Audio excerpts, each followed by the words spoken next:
How excited are you? We're at the end of the book of Numbers. Yay! So now I'll be sharing lessons from Numbers 38 to 36. Um, as in, it's so amazing, like that we did it. Numbers, no, and you don't know how excited I am because Numbers. This is one book that I slept on for most of my life. So I'm really very excited to have finished, to have finally finished it. In the previous chapters, we saw how the land was allocated to all the other tribes of Israel. And now God commands the people to give the Levites from their property certain towns to live in and to use as pasture land for their cattle and livestock. The land that were given were all from the Israelites, and there were 48 in total, 6 of which were cities of refuge. Now, cities of refuge were the cities where foreigners could live, travelers could settle, and also refuge for people who had accidentally killed someone and had to go, cities where they could be safe and, hide out from the avengers of blood. Now, the avengers of the blood was any male relative of the person who had been killed. They had the right, obviously, from what we saw, to seek revenge for, the people. Then God elaborated on what was considered murder, not killing. So I'd mentioned it before in the past that there was a difference between murder and killing. Murder was premeditated and all, murder warranted the death.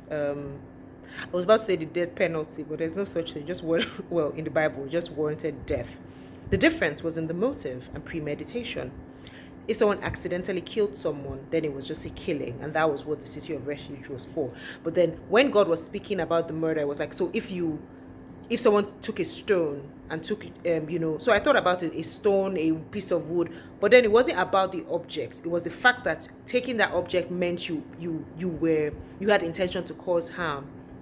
So that was kind of like the breakdown of what, murder was. There was to be protection for an accidental killing or an accidental killer, while all murderers had to be put to death, but only on the testimony of more than one witness, just to make sure that, someone wasn't trying to set someone up.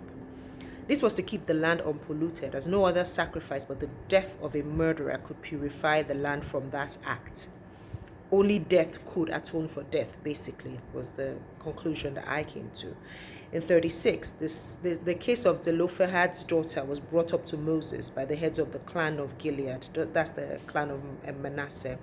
They were concerned that the land would go to another tribe if any of those daughters married outside of the tribe.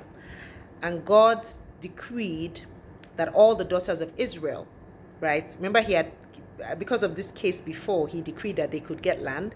Now, all the daughters of Israel who inherited land must marry within the tribe, because at the end of the day, no grant of land was allowed to pass from one tribe to another. So he intended for them to keep their land, and that was the law that he kind of instituted. So, like I mentioned when I brought up this case, I think a few chapters back, they all ended up marrying their cousins or their father's cousins or whatever within their clan. So the land stayed, in the tribe of Manasseh. Here's my hashtag getting to know God lessons. God is always accessible whenever we need him, whenever we need direction and help. We see him in the details, as he has the solution for the things that haven't even been considered, that we may encounter in our journey in life. Nothing goes over his head. He cares about you and me. And when we don't know what the answers to life's questions or the solutions to our patterns or our problems, let's keep going back to God. Thank you for joining me and completing our 5th book of the Bible. Tomorrow, we'll start with Deuteronomy, and I cannot wait. See you then. Have a good evening. Bye.